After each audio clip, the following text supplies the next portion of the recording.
What's up, fight fans? And we are back at it with another edition here at Round One Sports TV. I am your host, Edwin, and we're about to have an amazing show for you here today. Naoya Inoue going up against David Picasso. Let's talk about it. Yes, and this is all going down on your boy's birthday. You seen that we got a couple things here going on now. Here, let me spice things up for you. Bam! Huh? You like that? Naoya versus Picasso. June 14th. You see it hovering around. Huh? Let's get right into this video and let's talk about this.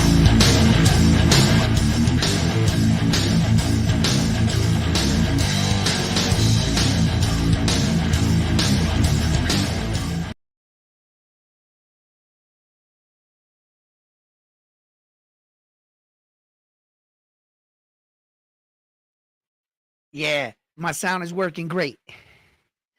I had to check my sound real quick. Do you think Naoya has Mexican fans when he fights Picasso? Absolutely. Absolutely, he has Mexican fans. And also, what does this mean for MJ and his claims to the mandatory title fight, right? Let's break all this down. Oh, I got a lot to talk about. Listen, when it comes to Naoya Inoue, he's a very special fighter. Let's see. I got some other things here I want to put up. Let's see if we can figure this out. There's my man right there. Let's see. There he is. The monster. Let's talk about him. You guys like that right there? Huh? Look, I haven't been on for like a day or whatever. I've been trying to figure out this holographic thing. Nightmare. Been up to 3 a.m, just going at it with it. Then I had to go shovel some snow. But let's get right into this. And what this means in a lot of ways for the fight game. Why isn't he fighting MJ? Right? And why is he fighting David Picasso? David Picasso is the right man to fight in this situation. All right? He's rightfully deserving of that number one spot. What I mean by it is that, let's see here. I can probably look that up right now. We're going to throw their records up on the screen, right? And I'm going to break down the situation with MJ, David Picasso, and Naoya Inoue for that, just in case a lot of you fight fans think that he's ducking MJ in any way. I'm going to prove to you right now here today that that is false. And I'll show you why, okay? A matter of fact, I'm going to break it down here because here at Round One Sports Talk, we don't go by opinions. It's facts over feelings here on my show, right? Okay. So that's exactly what we're going to do. This is David Picasso. This is the guy that they're saying that he's scheduled to fight. And I'm going to prove to you, rightfully so, why is he deserving over MJ at Medallia. Okay. First, we're going to have to go back down memory lane. We're going to have to check out some fighters here.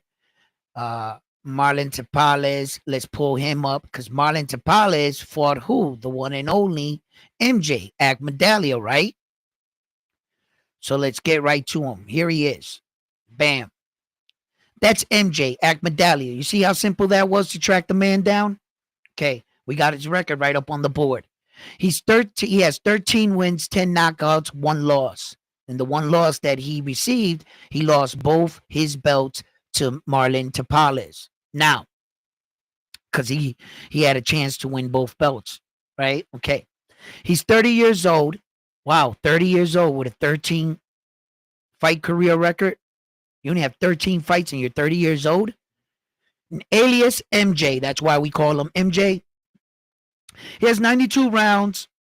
He has a 68 arm reach. He's 5'5.5". He's a southpaw. Okay? All right. Now, the claim is that Naoya Inoue is ducking MJ. Okay? That's what you're hearing. Because MJ is what they're saying is a mandatory. That Naoya Inoue should be stripped of the WBA because he is not acknowledging his mandatory. MJ. Now, I'm here to tell you here at Round One Sports Talk, that's a load of crap. I'm going to prove it to you right now. Let's go. Check it out. In boxing, this is a blood sport. This is where you prove that you're deserving of an opportunity at a man's world title or rematch back at the guy that beat you for your title. Unfortunately, MJ's title switched hands twice. And MJ, right, loses his belts to who? Akmadalia. This is his record. He lost in a 12-round decision. After losing his belt, he fought Kevin, right? Check this out. Kevin Gonzalez, right here. Check him out.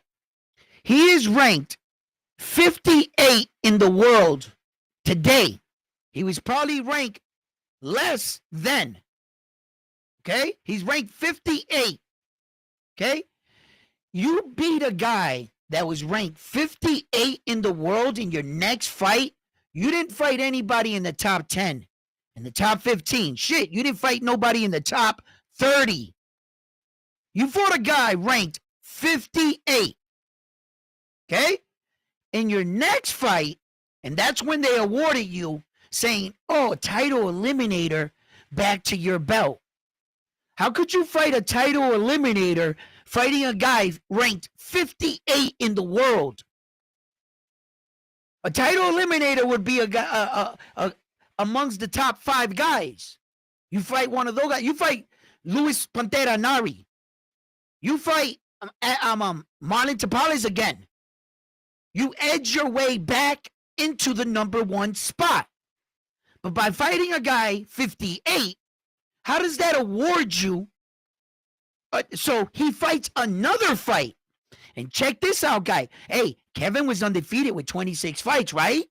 So it must be because he was undefeated that grants you a number 1 spot. Where do they do this at? Oh, they do it at the WBA. That's where they do this at. Then he fights Ricardo Espinoza. Ricardo, my man, you are ranked 88 in the world.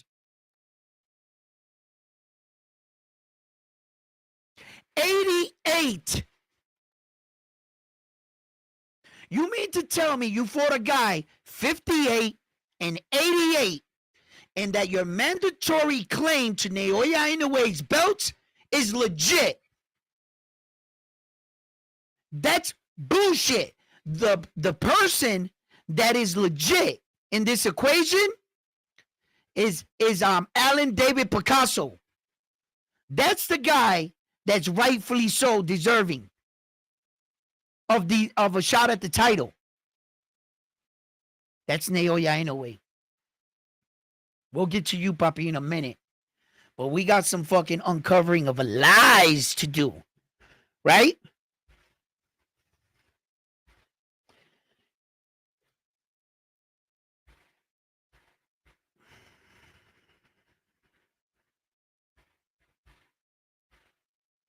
That's how you spell his name? Yes, it is.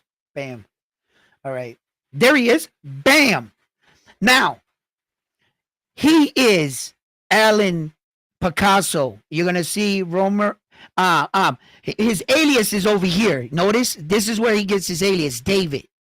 So if you're looking him up and you notice you can't pull up his name because people are pronouncing him David when his name is actually Alan, right? That's his alias. It says it right here. See it right here? Alan Reyes Picasso, alias. He's 24 years old. He has 175 rounds experience, more than MJ. He has 31 fights with 17 knockouts and 0. 31 fights, 17 knockouts, 0 losses. He's deserving. He's the #1 mandatory. You mean to tell me a guy with 13, what was he, 13 and 11 with 1 loss, and he couldn't keep his belt? And he likes to fight guys ranked in the lower 80s and 50s. But that guy, Naoya Inoue, is ducking him. See, the problem is Naoya Inoue and his team took MJ's #1 mandatory status as a joke. They laughed at him. They don't even honor it. They're like, bro, you're really not my mandatory. The WBA's on some funny shit. And since you don't got the power to strip me, neither does the WBA, because in the rotation, you're not next in line. And it proves it when the WBA has to stand there with their hands tied and they can't strip them. They can't. They don't have the power to. Had he been the WBA, MJ, the #1 ranked mandatory, and his next place in line was the WBA's, they have all the power in the world to strip Naoya Inoue. He would lose that belt if he doesn't fight MJ. That is a fact. 100%, the WBA would swoop in and strip him of his belt. Yep. But he's not the next person in line. He has 4 mandatories. Each mandatory have a claim to his belt. In order to have order with things, we are in a professional sport, right? They can't be chaos. It can't be 4 guys yelling mandatory and saying you're a duck. Which one's valid? Who's telling the truth? So they devised a system to show which man is next in line. David Picasso is the next man in line. And as we look down at David Picasso's record, these are all his earlier wins. These are his last fights. These are the fighters he fought last. He won a 10-round fight, not stopped him in the 3rd, 8-rounder, 12-rounder, 8-rounder, 10, 10, 10, 10, 10, 10, 10, 10, 10, 10. Looks like this guy has not been able to get his chance. When I see a record like this, it goes to show that the kid definitely has the experience to go deep into a fight, past 8 rounds. Sometimes you got to double back and take 8-round fights in your career when you just can't get a fight. You just got to get anybody. You can't sit on the shelf. And with a man coming up like this that is as dangerous as Alan David Picasso, a lot of people don't want to fight you. Right? So he had a couple wins. Nothing that really jumps, screams like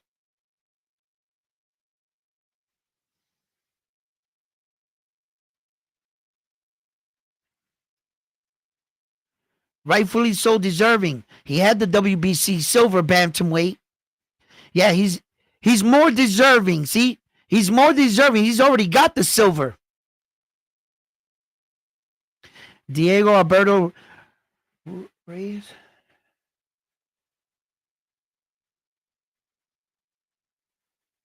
No losses.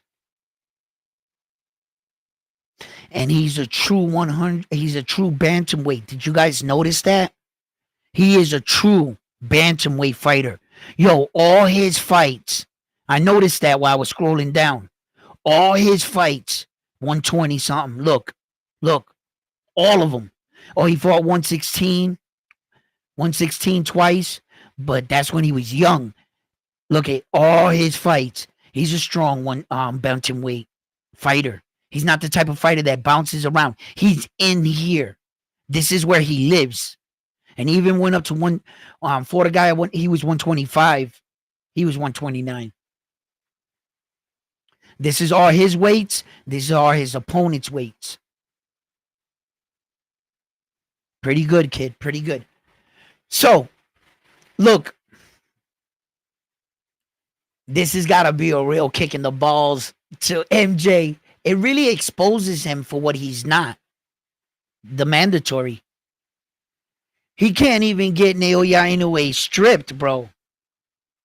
He really can't do anything to that man. Nah. You know,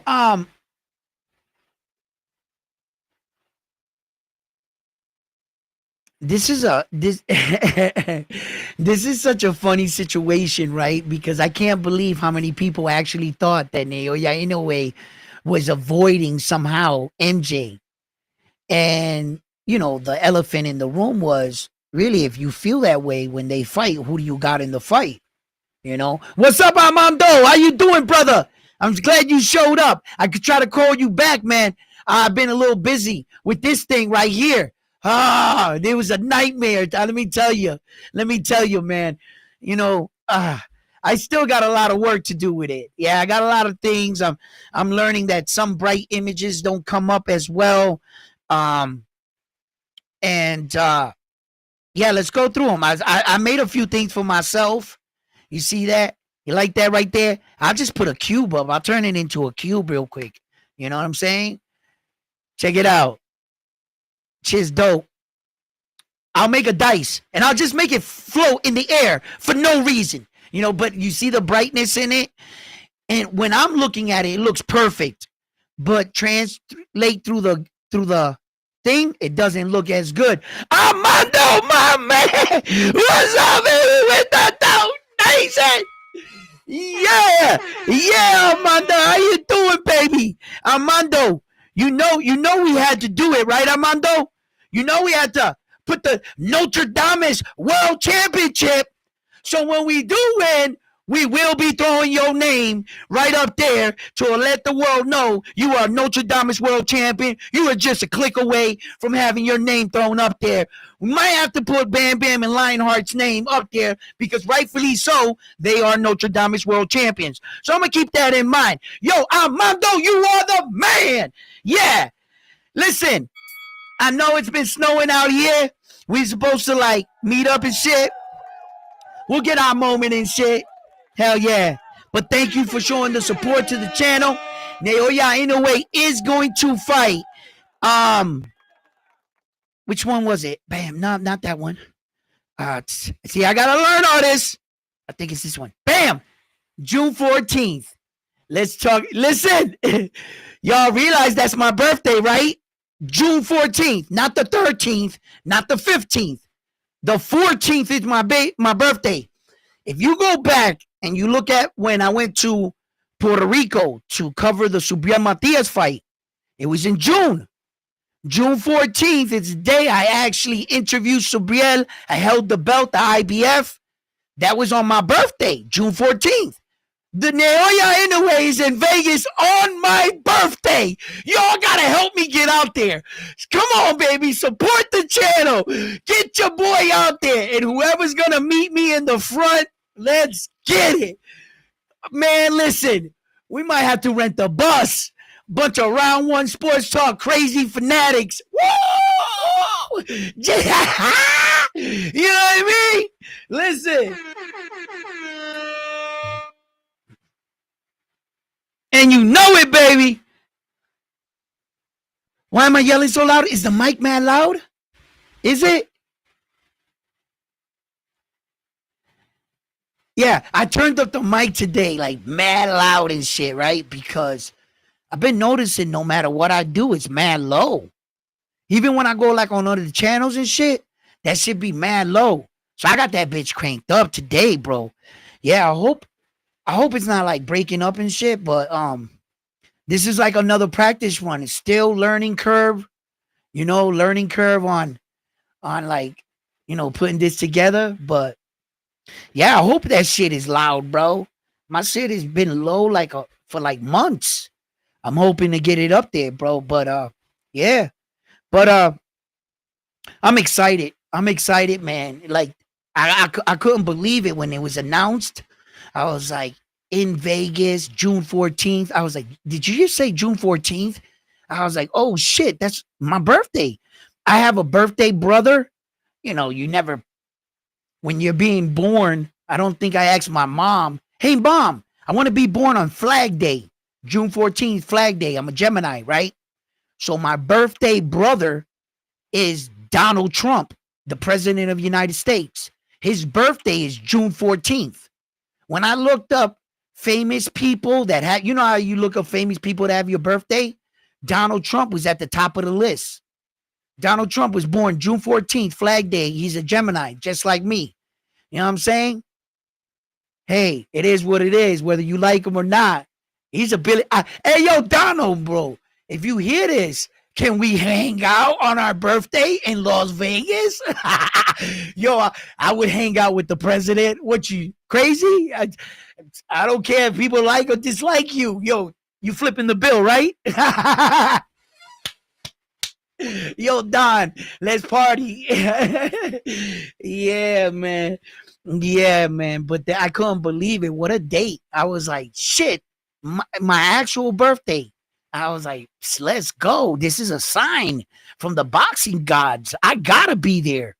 I was like, nah, I'm going to Vegas. I told my wife, I was like, I'm going to Vegas with a bunch of Round One Sports Talk crazy fanatics. She was like, I'm going. I was like, how you getting there? Yo, what happens in Vegas stays in. No, it never stays in Vegas. It comes back to you, and you got to go to a doctor appointment. They got to give you an ointment to take that shit away. That shit comes. So don't believe that shit. Everything don't stay in Vegas. You better be what? You better be careful. Nah.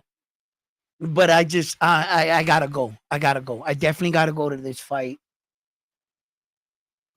When we're thinking about Naoya Inoue, he's truly a good fighter. You know, he's a great fighter, in fact. When I break down his fighting style, Naoya Inoue is you know, the fighting style that he has and what David Picasso, Alan David Picasso brings to the table. I'll tell you what Alan David Picasso brings to a table. He brings his dreams, hope, and aspirations.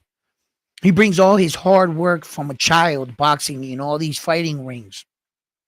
And whether you give him a chance in this fight or not, he really doesn't care about that. He's fighting against the odds, and he's being given one of the biggest opportunities of his life.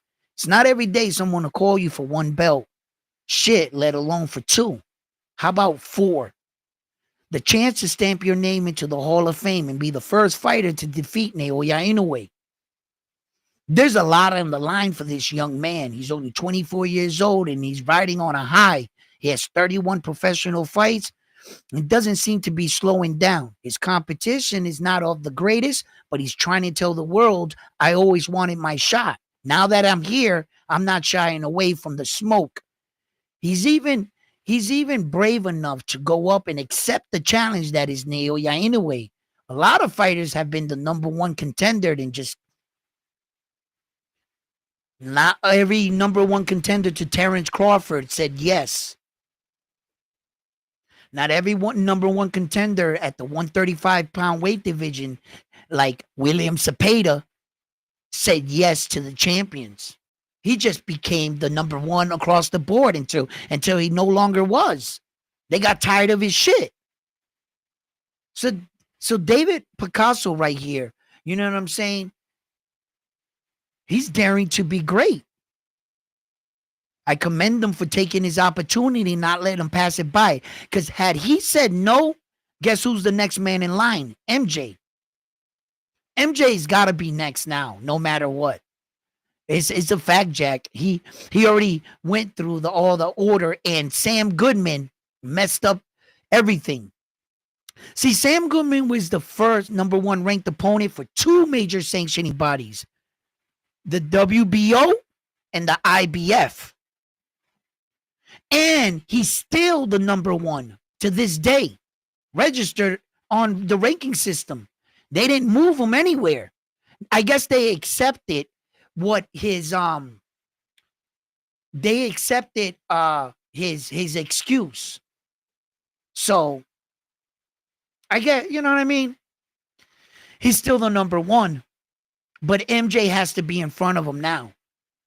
Yeah, in the order. You could still be the number one, but you'll go in a different place in line for an opportunity at Naoya Inoue's belts. And this is just something else. Like, it speaks louder than words. You know, NJ, Ed Hearn, I told you, nice try. Good promotion. Ed Hearn took every shot, threw every jab at Naoya Inoue, cast out the line. Thought he was going to catch himself a big fish. He understands that he has a old fighter with a young record. Ed Hearn needs to cash out on him. The biggest fight in the bantamweight division is Naoya Inoue.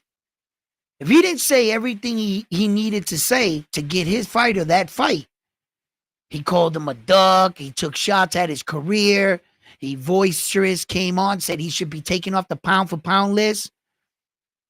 Yeah, good. Well said from your boxing promoter. Ed Hearn doesn't tell the truth. Ed Hearns is your boxing promoter.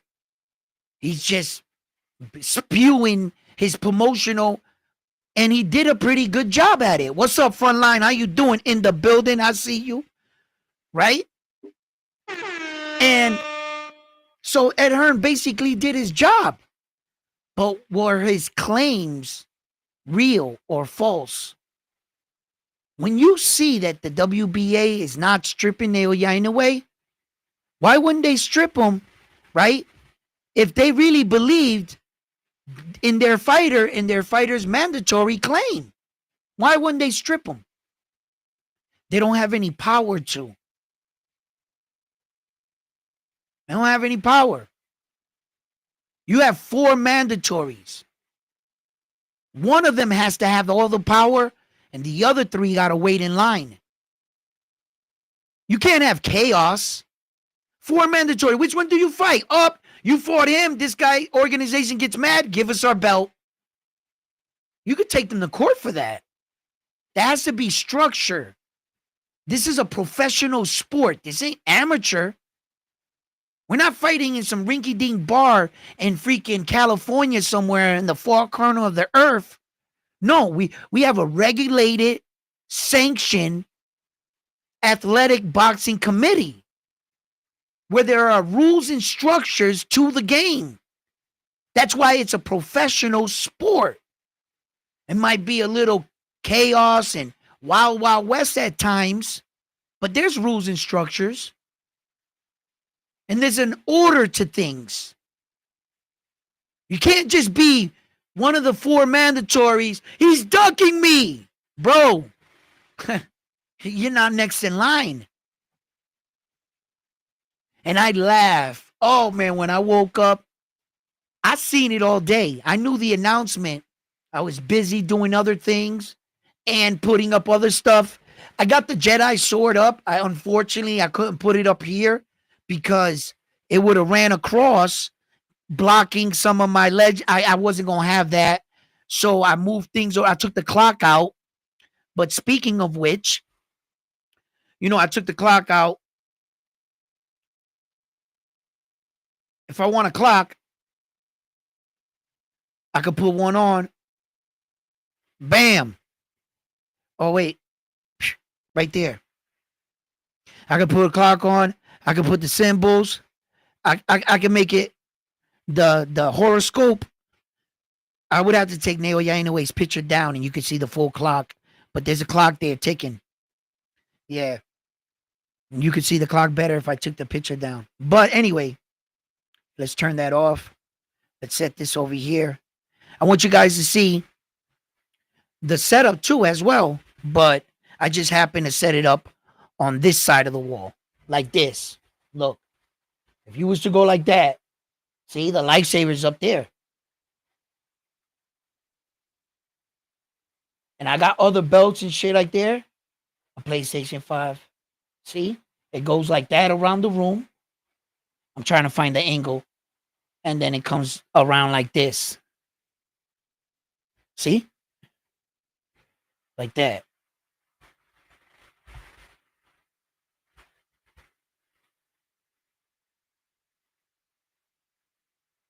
It's just up on that side of the wall. Yeah. Hold on. Matter of fact, let me turn that off. I'm lying. I just wanted to play with it. No Diddy.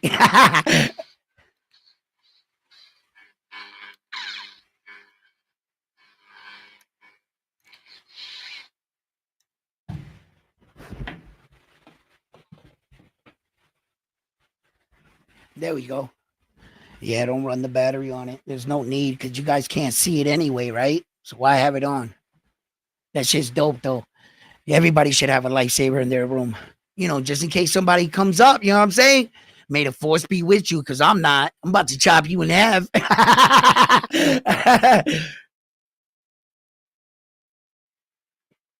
Oh, yes. Obi-Wan Jedi Elwin. What's up, Armando? Naoya's camp doesn't want to deal with Goodman.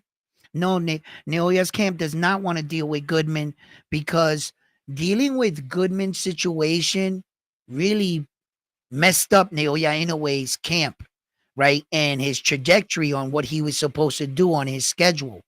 See, Naoya Inoue is a professional, you know, in all aspects of the word. He truly is a professional, right?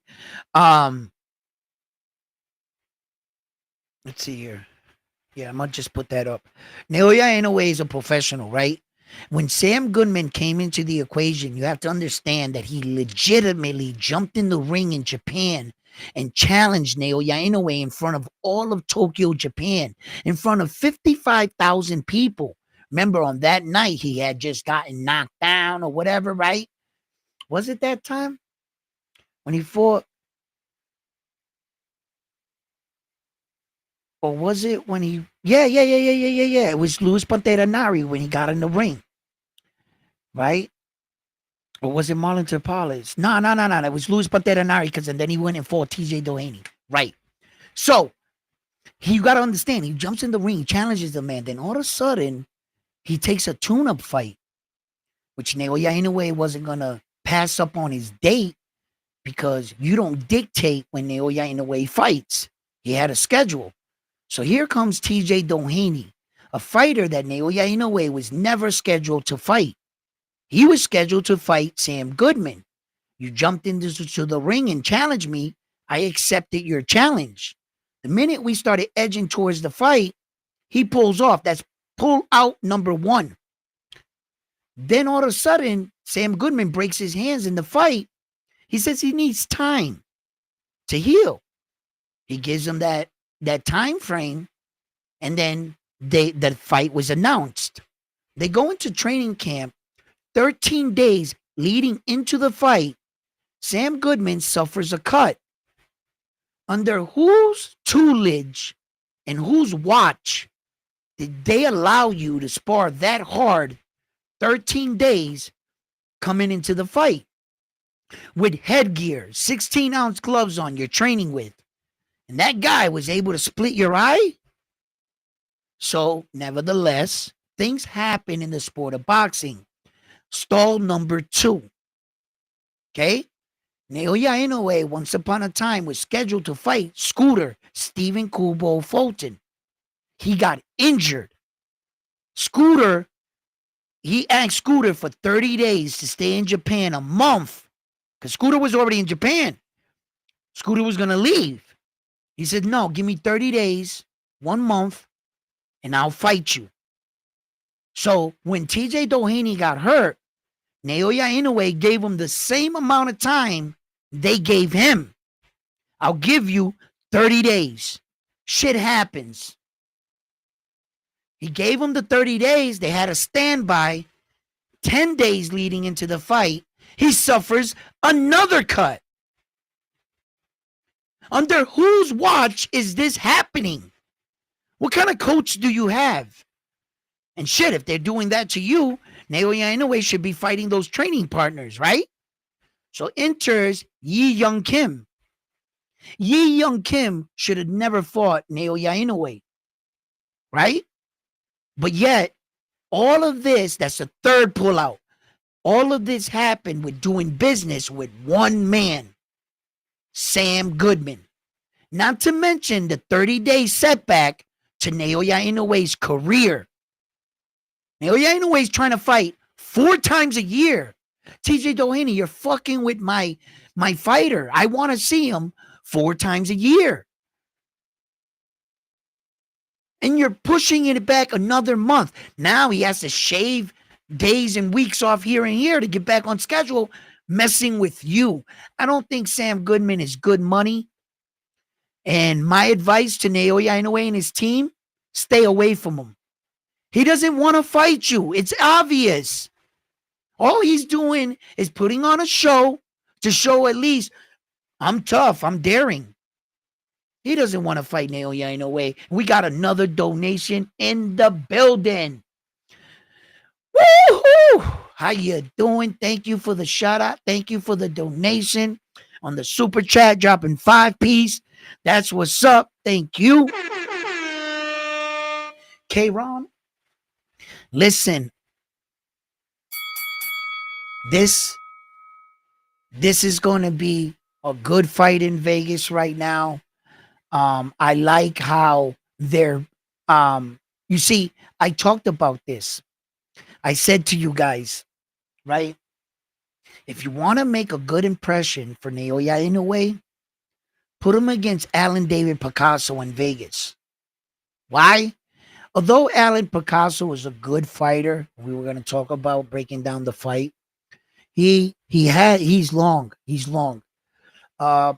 He has good fundamentals as a boxer.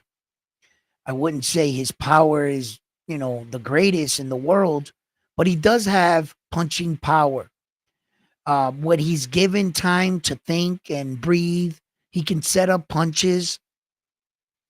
I don't think he's ever been in the ring with a fighter such as Naoya Inoue that's a really fast starter. Naoya Inoue will give you something to get something out of you. He wants a reaction. He wants to know how fast you are. He wants to test how strong you are. Once he establishes most of what he wants to know, Naoya Inoue is typically bouncing onto the front foot, getting in good positioning and getting good torque behind his punches. He's basically figured out most of his opponents between round 1 and 2. That's really all he needs. Naoya Inoue is truly gifted fighter. Not all fighters can read fights like this. And I think a lot of times when he was criticized that he got hit coming in on guys is when he already knew he felt their power. At some point, Naoya Inoue knew he would have to take one to give one. And in his samurai spirit way, he's not afraid to do exactly that. Naoya Inoue will truly stand in the pocket and slug it out with you. He's been tested. When you talk about fighters and their pedigree as a warrior, what have they been through? What adversities has your fighter had to overcome? Well, this Japanese superstar got his orbital broken in the 2nd round and his nose broken in the 9th. And he still pulled off a 12-round decision in a tournament where it counted the most. He walked off from that tournament beating the legendary Donaire and successfully winning the Covenant Muhammad Ali trophy in the World Series of Boxing, where all bantamweights, the top bantamweights in the world, competed in such a tournament. Turki Al-Sheikh is putting up tournaments like this now too. It really boosts up boxing so that we already know what's ahead in the future. When you set a tournament, the names entered in the bracket are usually what's going ahead, and they've already said yes to the tournament. It's not a situation where after one fight, you would have to convince this guy to fight the other. In a tournament, you've already said yes. So you know you're getting that. So the concept of the idea of these tournaments are really good. I like them. Winner take all type shit. The best man walks away with everything. It's pretty exciting. So,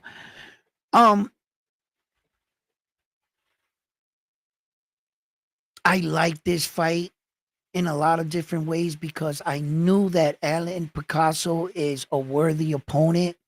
Naoya Inoue only fights the worthy opponents.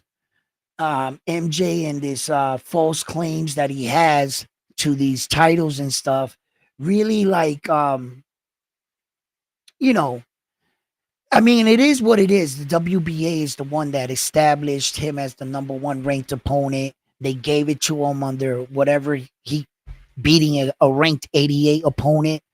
Um, so Naoya Inoue is going to actually acknowledge him at some point. But the irony of all of this is these men are fighting in line to get beat up. That's what they're doing. They're arguing in line to get beat up because that's what I feel is going to happen. I don't think that too many fighters at 122 right now are Naoya Inoue's level. I'm anxious to see the ending of 2025 because it seems like Bob Arum and everybody's in agreement. He's fighting 2 more fights at 122, which would probably be David Allen Picasso and Akmadalia, MJ. Then Ball. It was the name that was being thrown around.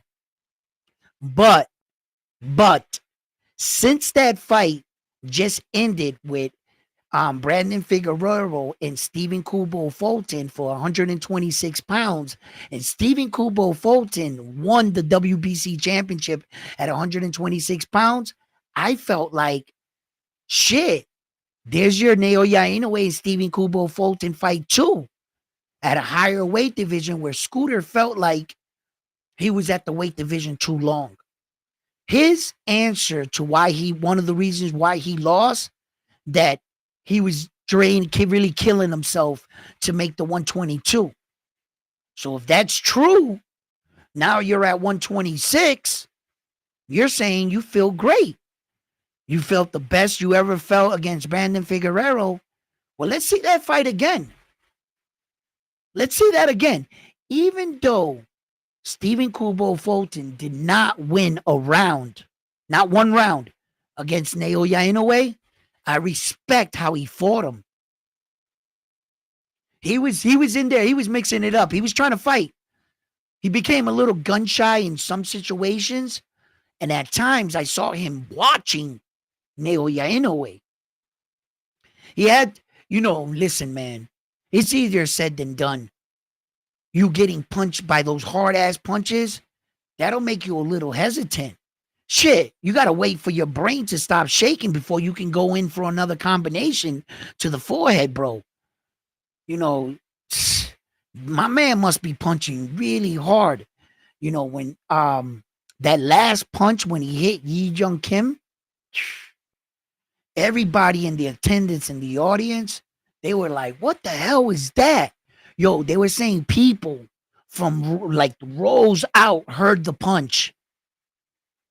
There was a kid out there, true sports, true something sports. He was like captive out there in Japan. He wanted to see an Naoya Inoue fight. My man, his next fight was gonna be in Vegas. You should have waited. Right? Nah, but that's a true fan right there. Like two boxing, because he's not a fan of one guy like me. We admire, we like what Naoya is doing, but we love all boxers. So he was out there, right? And Naoya Inoue, man, he's he's just an anomaly, man. I think about the situation.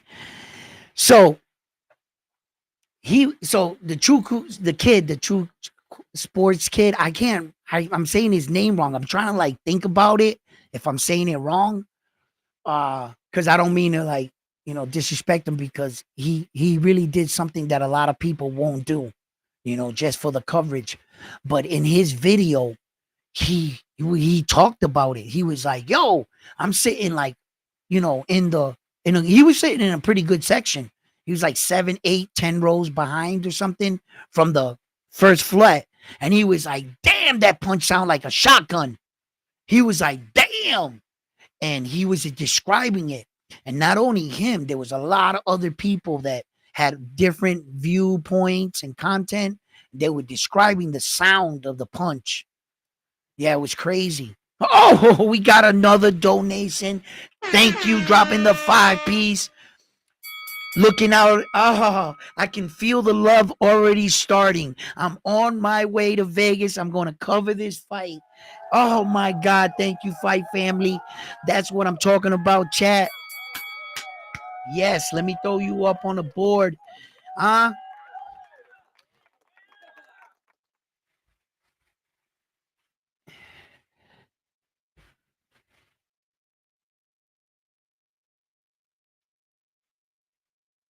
Who do I think that Top Rank would put on the undercard for Naoya Inoue versus Picasso? Junto Nakatoni. Bob Arum likes Junto Nakatoni, and he sees him as a future potential opponent. Maybe a little further down, maybe Junto might chase Naoya. He has the height and the stature to really move up between 122 and 126. He's at 118 right now. He's got the belts down there, but Junto really wants to like sit down at 118 and try to mirror some of Naoya Inoue's success.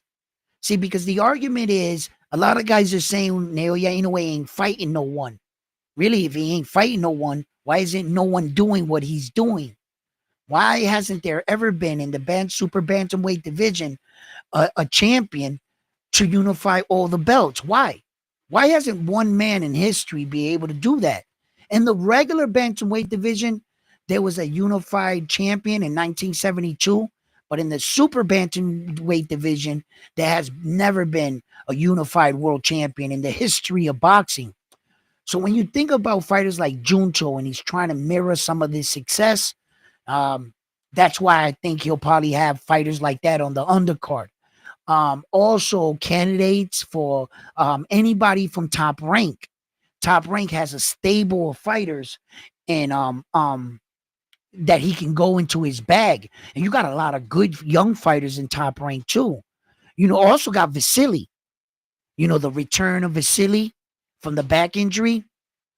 But you got fighters like Abdullah Mason, Xander Zion, Keyshawn Davis, Bruce Carrington. Top Rank can go in their bag. They got a lot of good, young, talented prospects. They got Big Baby Gerald Anderson too. Tyson Fury can't fight on the Naoya Inoue card because it's in Las Vegas. And we all know Tyson can't enter the U.S. He has no visa, no passport. It was confiscated. So you can't put like a star like that. You want to help Naoya Inoue get showcased.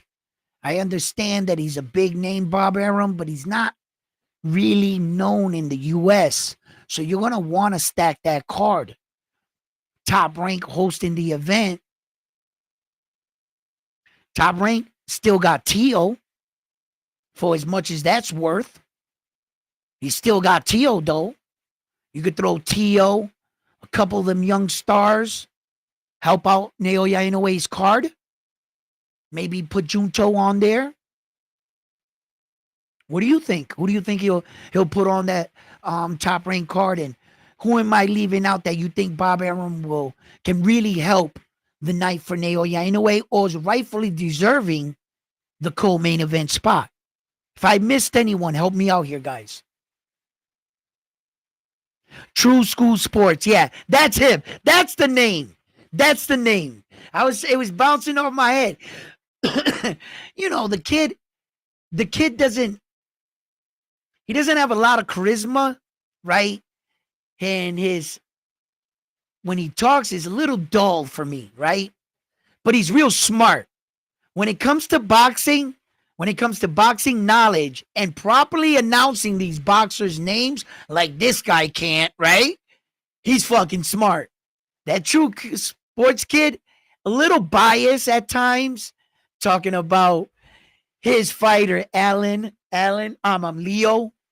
Leo there at 126. He has a real good connection with it.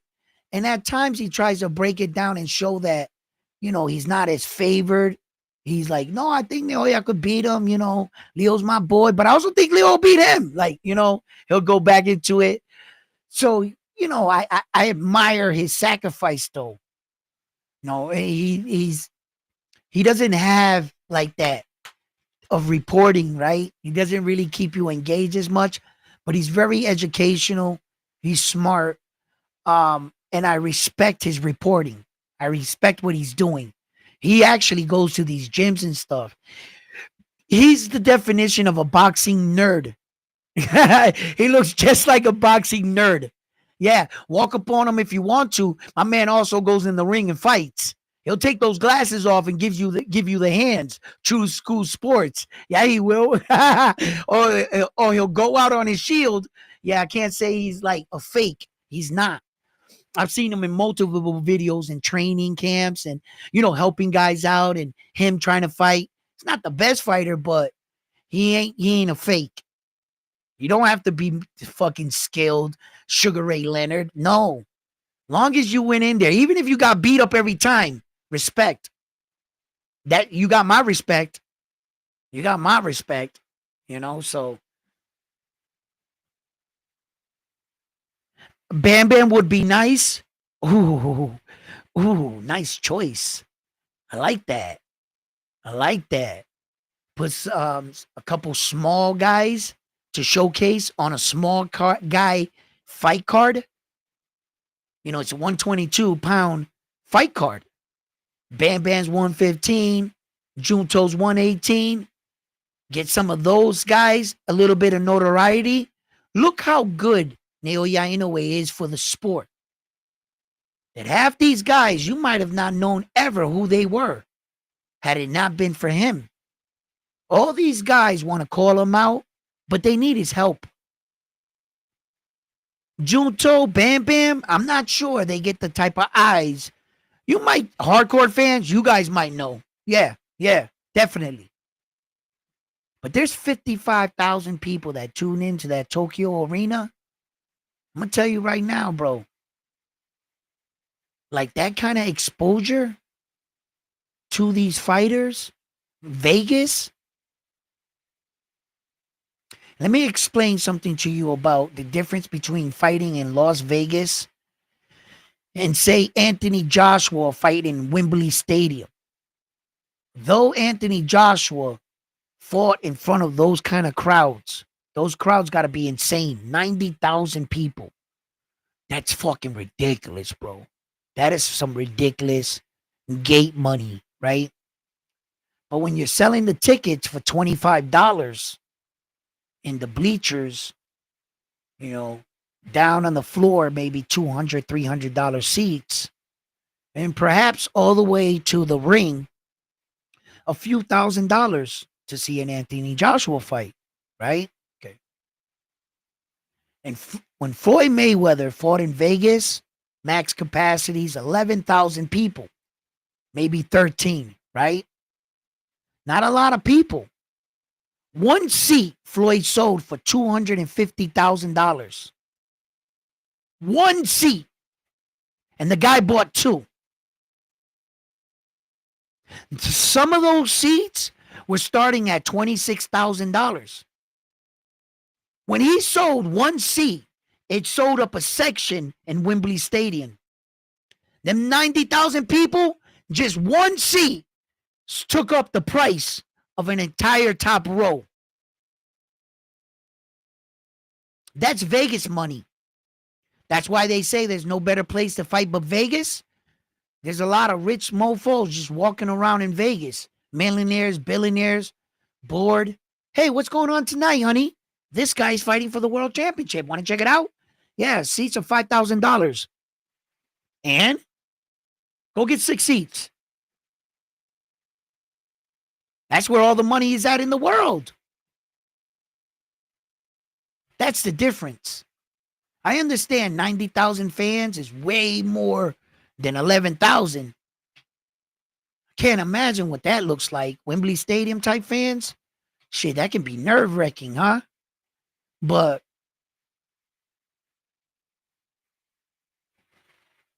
you ain't making Vegas money. Why do you think those guys want to come to America and fight in Vegas? Why don't they just stay all the time? The Manny Pacquiaos, the Naoya Inoue's. Why don't they just stay in Japan? They make great money out there. Not Vegas money. No, you're not making Vegas money out there. Those people, they don't got that kind of money. That's the difference. That's why they want to come out here.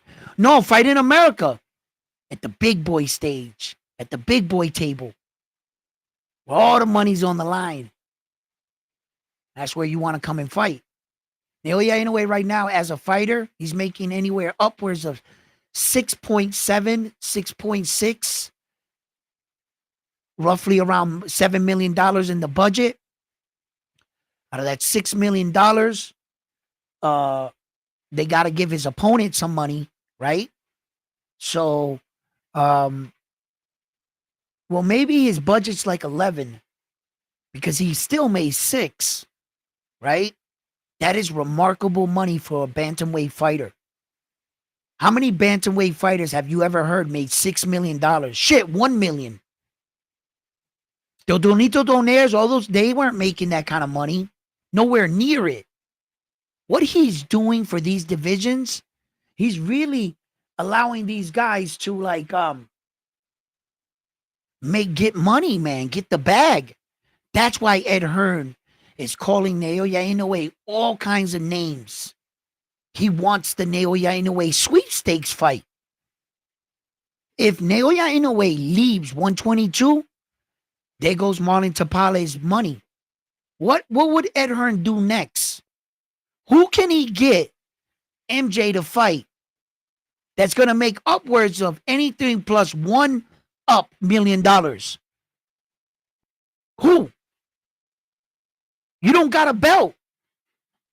You don't got any status, and you only got 13 fights. Without Naoya Inoue, you're done. All this duck talk, if he leaves, and you ducked me. Well, then go chase him. Go chase him. Because the Naoya Inoue train, it keeps going forward. I keep telling you people, wasn't I the one that told you John Casimero, as it was going on in real time, I was telling you, John Casimero is fucking up. He's about to lose the Naoya Inoue sweepstakes train. Then wasn't I the one telling you? And then he gets stripped. Then he loses position line. Then he gets sick. Then I tell you guys, oh, John Casimero is going to beat Naoya Inoue. You can say what you want. John Casimero, if you want to blame anybody, blame John Casimero. And the Naoya Inoue train kept going, and it kept getting stronger and stronger. He kept winning more belts, became more popular. And now John Casimero and his fans, all they can do is yell from back here. But they ain't did shit. He ain't beat nobody to climb back into the line. You're not fighting the top 122 pounders. And there's new guys coming up. Nah.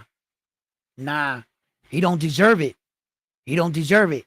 Everyone knows that Naoya Inoue is the money fight at 122. And these guys will say anything to try to get that fight. And I mean anything. Magoo? Mr. Magoo? What? I hate that when I can't see. Let me throw this. Is that another donation? No. What? This is another donation. My man! Ed Hearn signed Bam Rodriguez after seeing the money Naoya Inoue was bringing in 2022 and the star he was for such a small fighter. Yeah. Ed Hearn started signing a lot of those guys, and he started breaking away from the United Kingdom, the Brits and stuff. That what triggered all of that for Ed Hearn Conor Benn got suspended. One of his favorite fighters besides Anthony Joshua out there. Because he was trying to put the Conor Benn fight, right, with his nemesis, right? Chris Eubank Jr., right? So, and neither of those guys are their dads. Neither of them. Okay? For as much as they want to act gangster, just a bunch of rich, tough kids, right? Neither Chris Eubank or Conor Benn or who their dads once were. Let's just keep it funky. And they haven't achieved anywhere on the kind of champions their father once was. These dudes were like knockout artists, it's like real punchers. Their dads, nah. The sons, nah, they can't. They didn't really top their fathers. You know, it's tough sometimes when your dad was the man like that. But he talks like he has his dad's record. They talk like they did what their dad did. That's what messes me up. You know, he tried to punk Ryan Garcia. You better back up, Conor Benn. Better back the hell up. Talk about he's in London, in his city. We'll remember that. Next time you cross the pond, ask you, what's up, Conor? You in America now, what? Yeah, see how you like it, sucker. You know what I mean? Trying to punk one of my guys. Fuck that. Ryan might be who he is, but he's one of ours. So, you know, kind of iffy, but fuck Conor Benn, man. Trying to you in a London now type shit. You know? Right? But he's not his dad. Nah. Those guys were like, I think they were like some of the top stars like out there and shit. You know? Hate to run into him in a dark alley in London. Chris Eubank Jr. Hey, yo, hold up, homeboy, chill. Yeah. He could say that tough guy shit. Those are real tough men, you know? Yeah.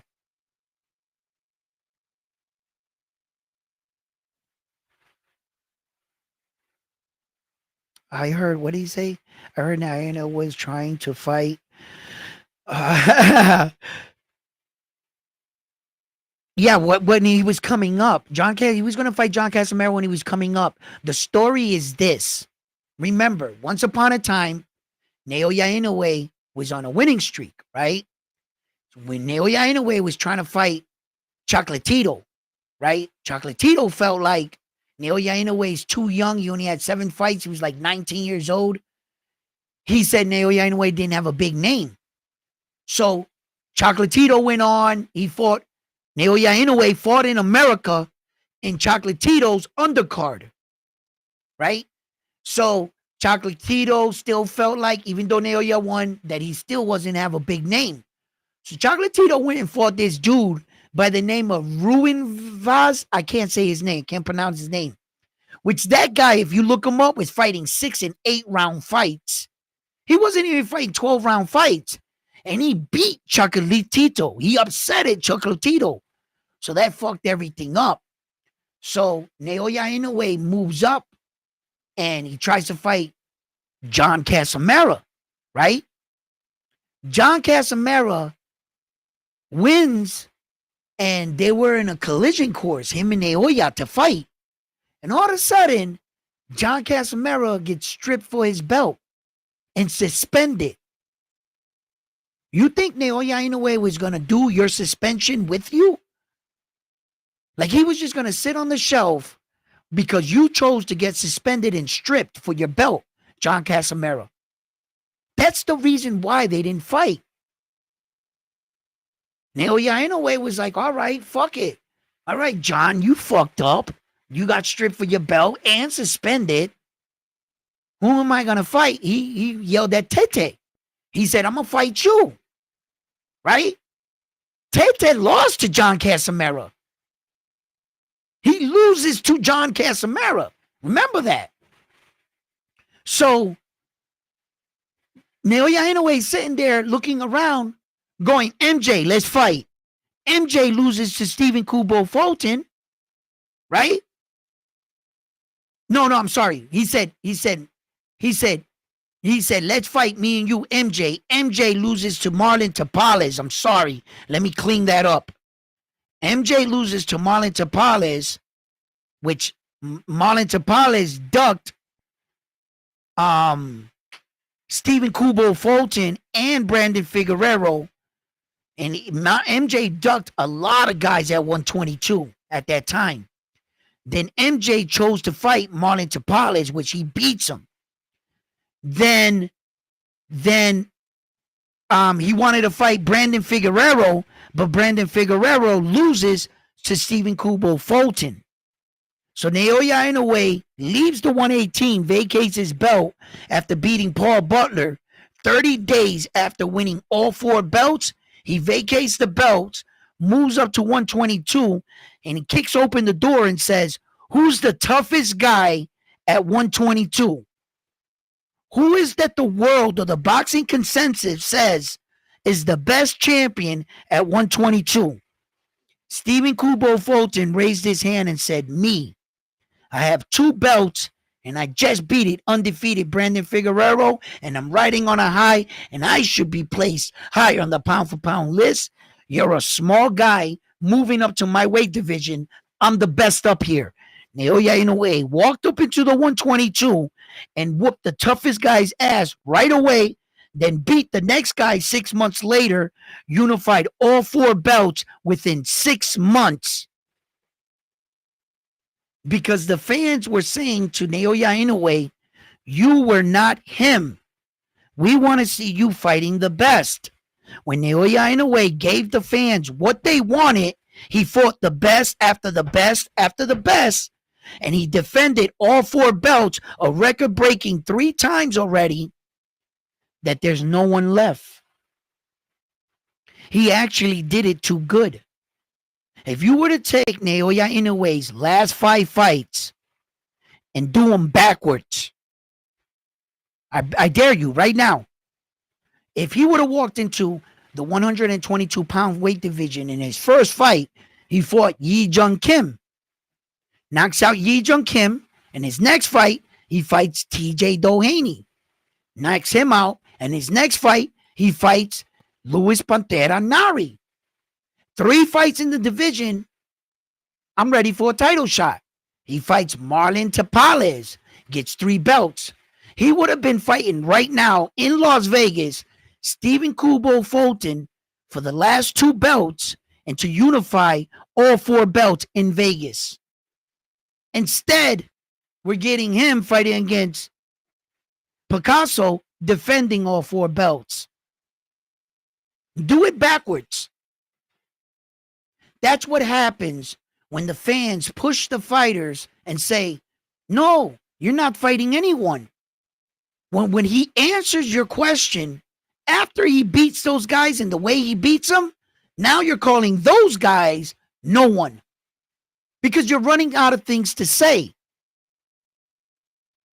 Before coming into the fight with Stephen Kubo Fulton, was not Stephen Kubo Fulton going to be the man to dethrone the monster? You heard the stories. This little guy's coming up from 118. He's making the weight jump to my division at 122, where I'm undefeated and have 2 belts. You guys heard the stories. What was it? Naoya Inoue never fought the American black slick style? Wasn't that the narrative? That the American style would be too much for him. I was like, yeah, I'll put the American slick style against any fighter in the world. Yeah, we'll give anybody a trouble or either beat you. That's not any fighter. I don't think that counts in this scenario. Not with that kind of fighter. I don't think that really mattered. So I tried to report it to all of you. Nope. The consensus was, nope. Naoya Inoue's done, son. This is where it all ends.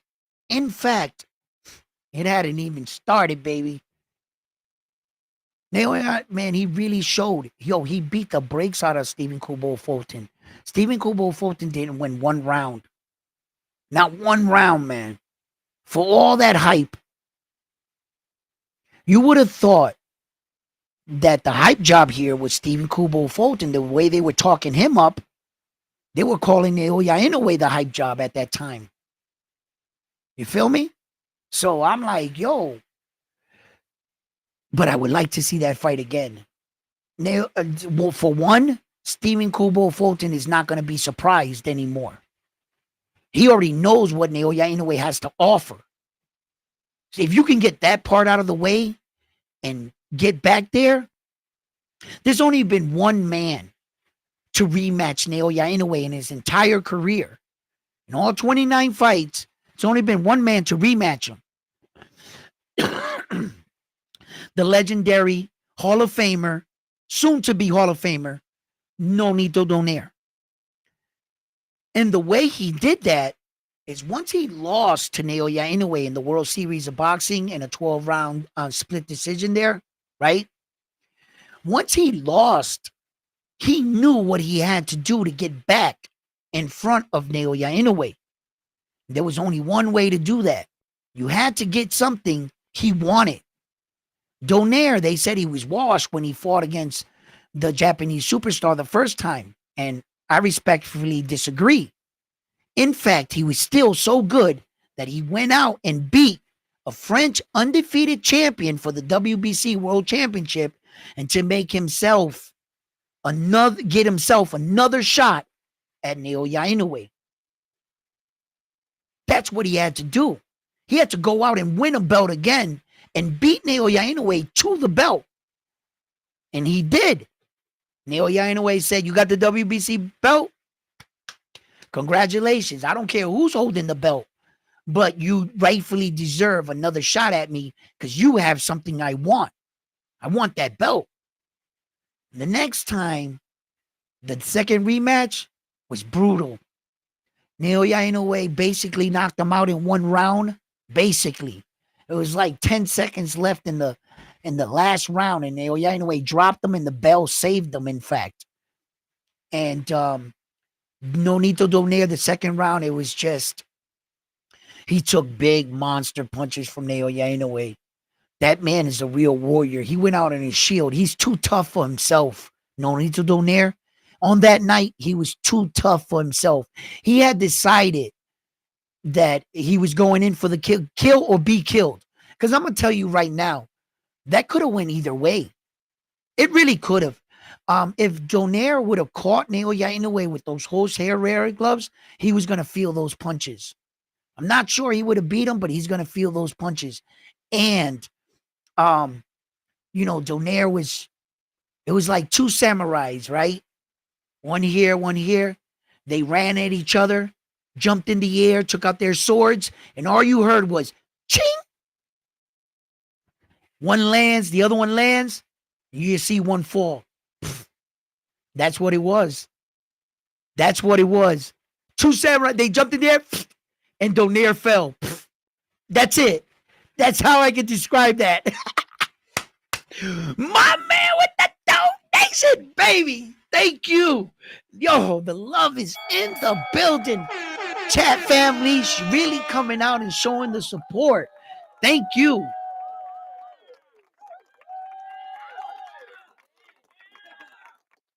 You went back to watch the Fulton interview? Yeah. Super chat for the 5-piece. Thank you. I think Leo and Stephen Fulton might want to unify their belts since Leo has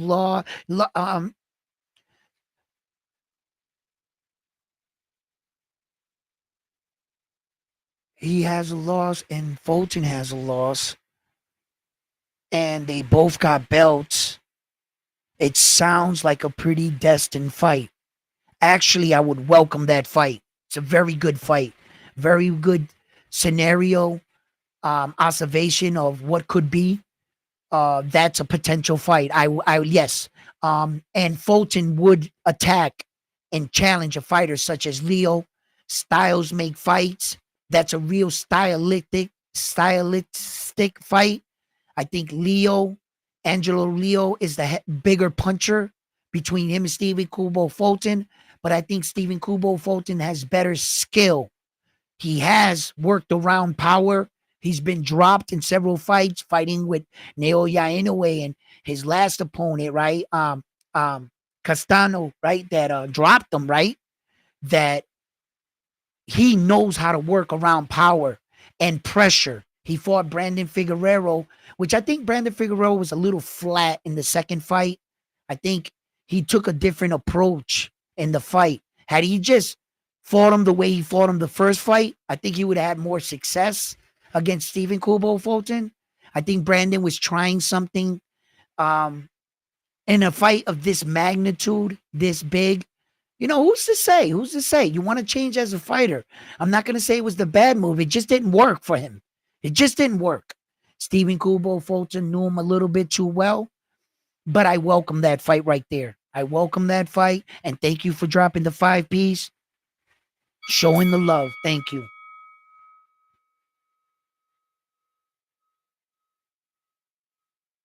Yeah, Leo lost to Fulton in his earlier of his career, like real early.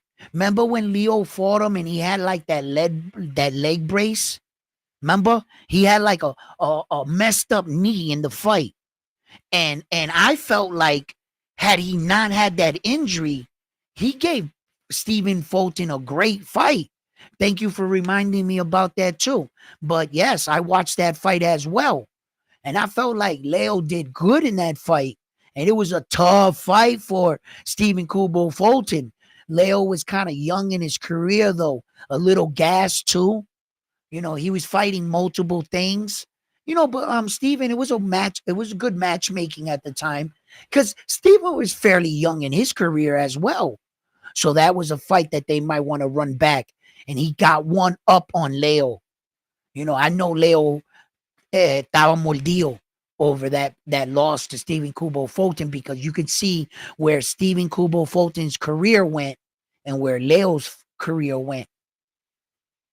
You know, so and Leo did spar against Naoya Inoue, if my memory serves me correctly.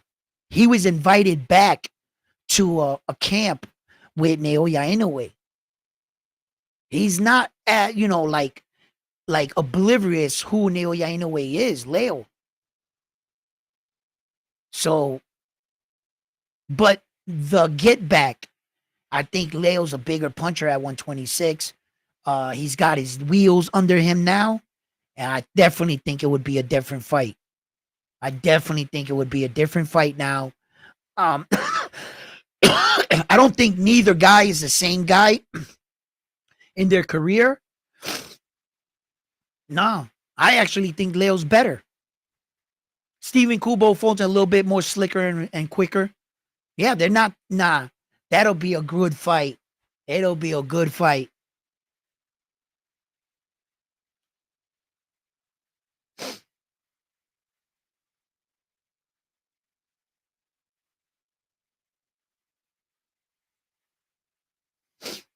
What was that?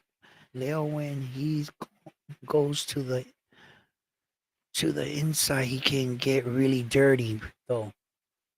Uh I mean, if you're not trying to make it a dirty fight sometimes, you see, look, for instance, Nick Ball. There's been a lot of fighters that try to mix it up and try to make it a barroom brawl fight when they don't really have the type of skills that you have. You might be more slicker, throw your punch with better form. Uh, you may look better as a boxer. Not all fighters look like that, but they do want to fight. Sometimes you got to get it down and dirty. Sometimes you just got to you know, um, look at Leo there. What's his name there?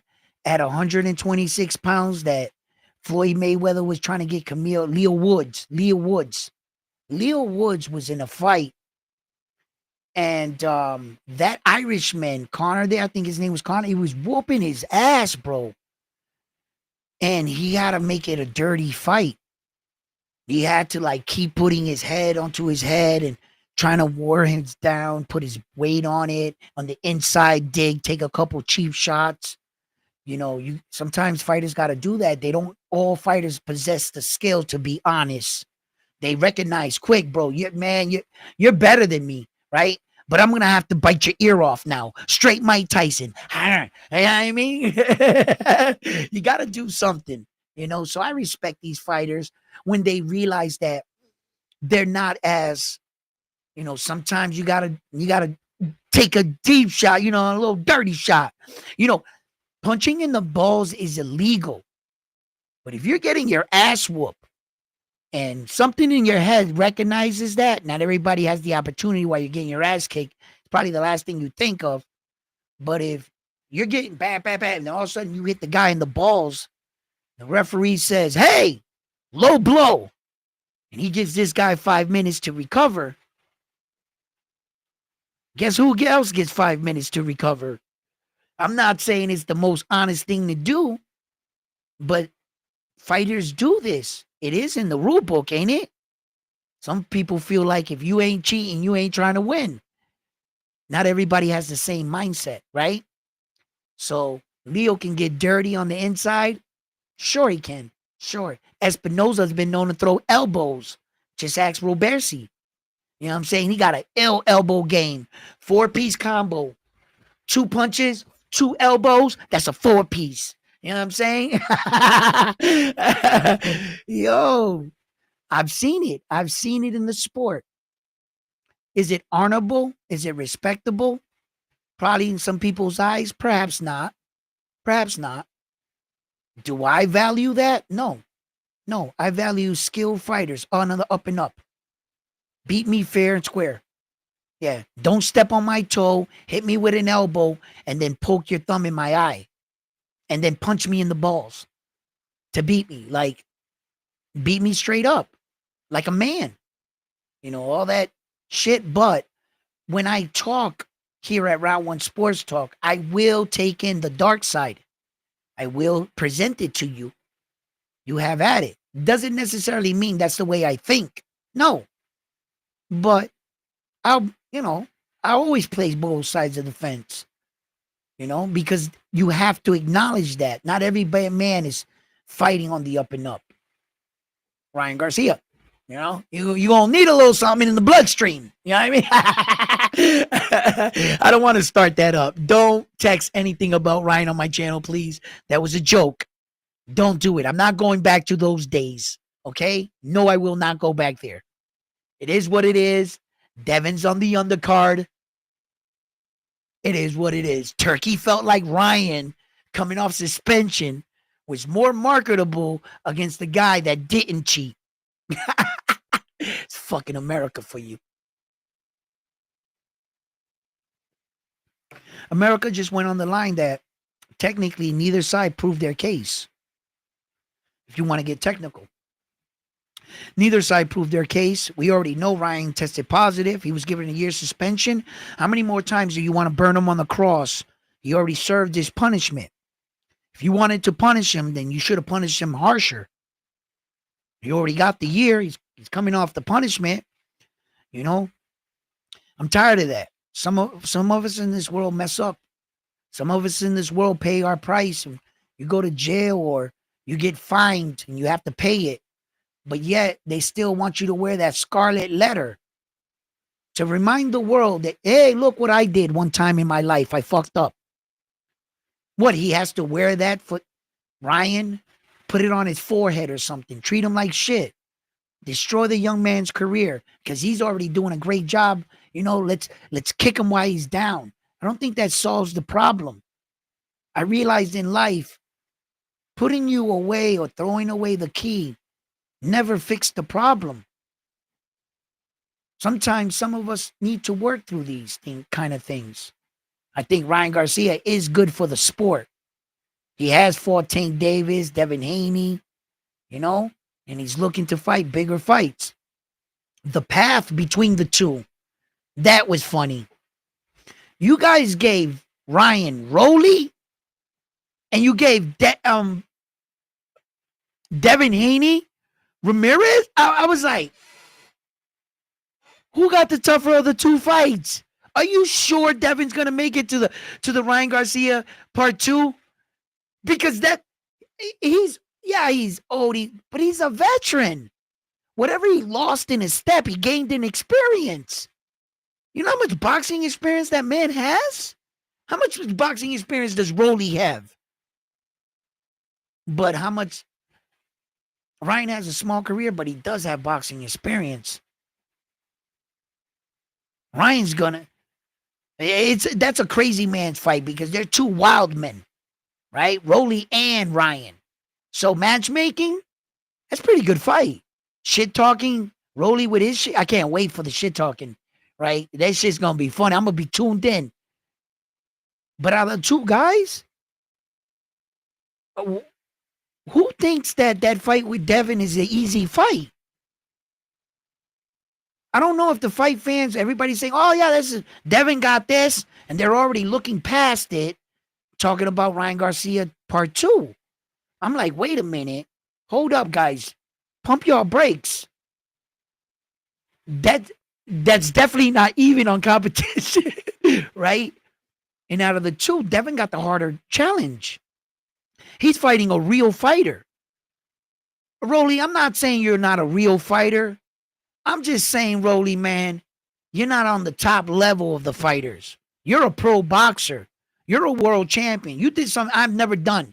So I'm not going to sit here and like criticize you, my man, right? Because I actually look up to you in a way, even though you're the way you got it was sad. The powers that be were definitely in your corner. You lost the fight against the old man, but you still did it. You became a fucking world champion, bro. I can't take that away from you, man. You're not the best world champion I've ever seen by far, right? And your methods and fight skill are awkward at best.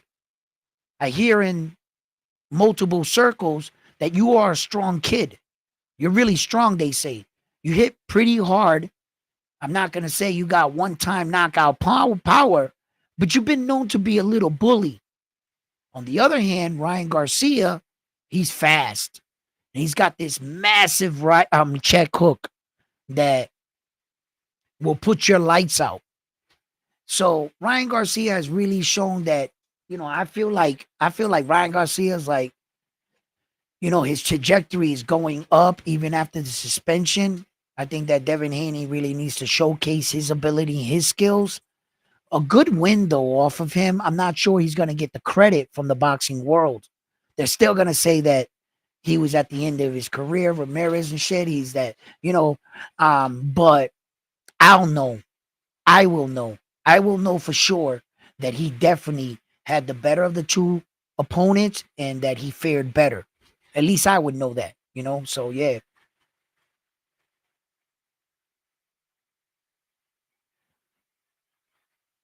That fight was a war. Yeah, that was a good fight. Stephen Fulton, Leo.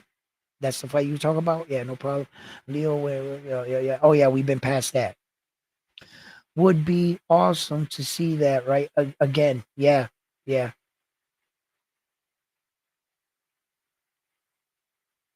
We got to get those tickets ready coming to America. You know what I'm saying? I'm saving up because you got to think, go to Las Vegas. I'll sleep in a closet. I really don't care.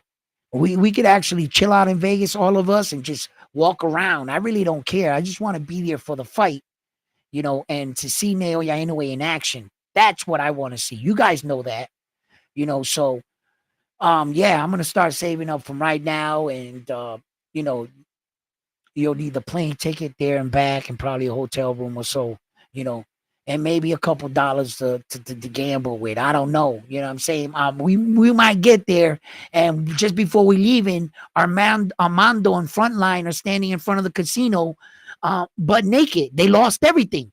They let it ride on a pair of deuces.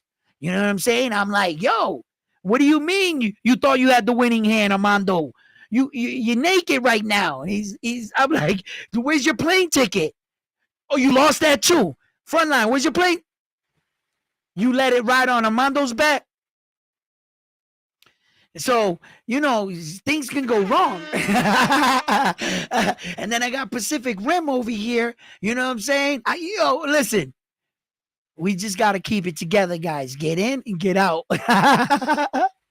Yeah. Nah, but I definitely got to go there to see this fight. It's just a big day on my birthday. It's just crazy. I keep thinking about it. That's pretty cool. It's pretty cool. It's gonna be a big day for me. Big day.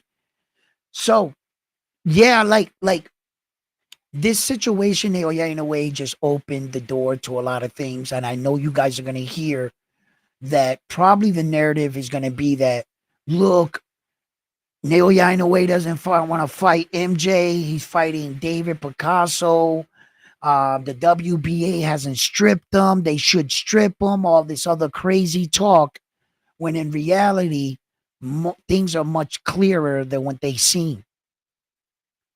When you see that he doesn't get stripped for fighting David Picasso, is because the WBA wasn't in line and they did not have the right to strip him. Trust me, they want to get their fighter in the ring with the WBA hosting the night so that they can get money. So it really exposes MJ's fucking false claims. I thought you were next. I thought you were the mandatory. What happened? Why is this guy getting the fight before you? Oh, because there's an order to things.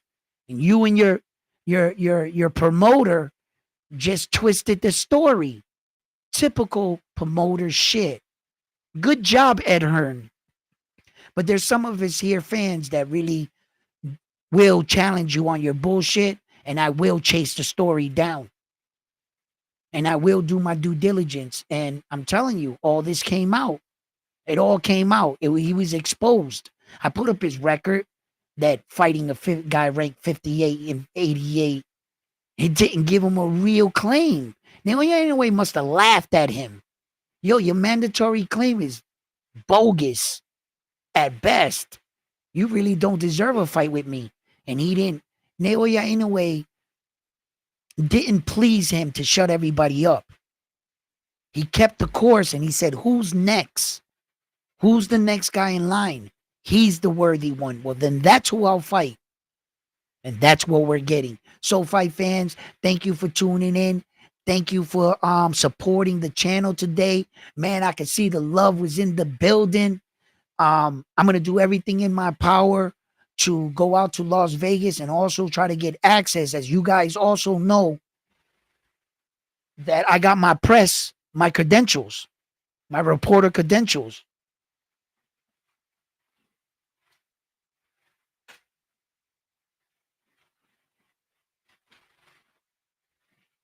Right here. My press pass, my ID. Well, I don't want to put my shit up, but that's my ID. So I might actually be able to go see Naoya Inoue and interview him when I get out there. So when we're going out there, I'm gonna bring my press and I'm gonna talk to my people at Top Rank and see if maybe I can get this fight. I'm gonna really work on this one. Nah, yeah. So yeah, we're gonna be in there. And everybody that's in a donation to me, thank you. Thank you for showing the love. And I'm going to remember to always shut you guys out, the people that helped me get there, and my thank you from me to you guys to hear Round One Sports Talk. And I'm always going to bring you the latest and hottest in boxing news. I'm going to go ahead and try to fix this up and have it ready for us. I would really like it. Um, Listen, I wish I was freaking computer smart like that, man. I really like put things up, but I got a couple things made. I try to do the best I could. Look at the Notre Dame world title. I'm gonna have that ready for us too. That one popping off with the words coming across. I have another version of it. I have that. You can't even see that, bro. There's a dragon there, but the background was white. And it's so bright, it won't even show it. So those are the things I'm learning with this. I have Naoya Inoue spinning around with all four belts. but it's bright in the middle, right? Then I have that one with no words. And then that was another dragon, right? But it's too bright. So I got to know what I could play with, what I could bring in, implement, such and such. And then I got to bring down the light. I try to bring my round one sports talk emblem, but it ended up coming out way too bright with the white. Yo, when I turn around and I look at it, it looks dope as hell. But from the mirror lens is where the brightness comes in and it does that. Oh, Mr. Magui! Yo, thank you! My Miyagi! Mr. Miyagi! Yeah! Thank you! How is it that I can see his name sometimes and other times it's just a blur? It just goes to show you. Getting old sucks.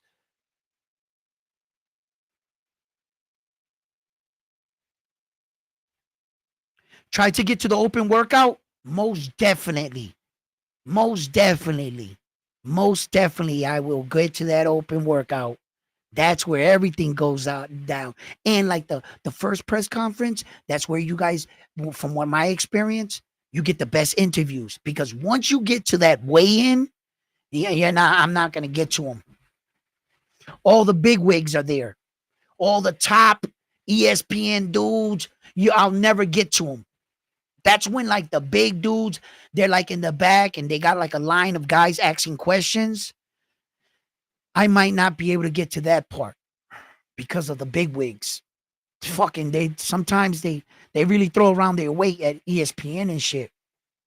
They're like, "Oh, you're a YouTube content creator and shit, whatever." You know what I mean, type shit. But the open workout, the first that's where I get my best work from. That's where I'll get my best work, definitely.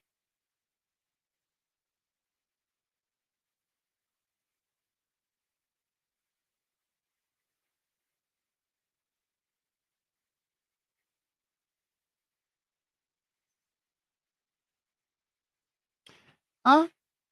It was a good competitive fight between Loma and Devin. That was a good competitive fight. One thing that I commended Devin for was going downstairs to the body in that fight. The one thing with Loma, uh, because of an extensive amateur and 2 gold medals, he has a real amateurish guard where that his hands point out like that. I've said this numerous times in videos, and you're able to get underneath that. Where a more pro style guard is more suitable close in defending like this. That's for a more pro style because you're going to have a long night. The reason why the amateurs do that is because it's more offense and they're not going 12, 8 rounds, 10 rounds. So you could typically take body shots for 2 or 3 rounds and get away with it. So you forget how to adapt a pro style guard. Devin Haney ate that up against Loma, but Loma is going to be Loma. It was a great fight. That was a good fight. I like that fight. Well, fight fans, thank you for everything. You guys have been the best. You guys have really shown today. And Mr. Miyagi and everyone that has really supported the channel, thank you. From the bottom of my heart, thank you. And I'm gonna try to do my best to cover this fight and bring us in-depth pictures and an interview. I don't care if he speaks English or not.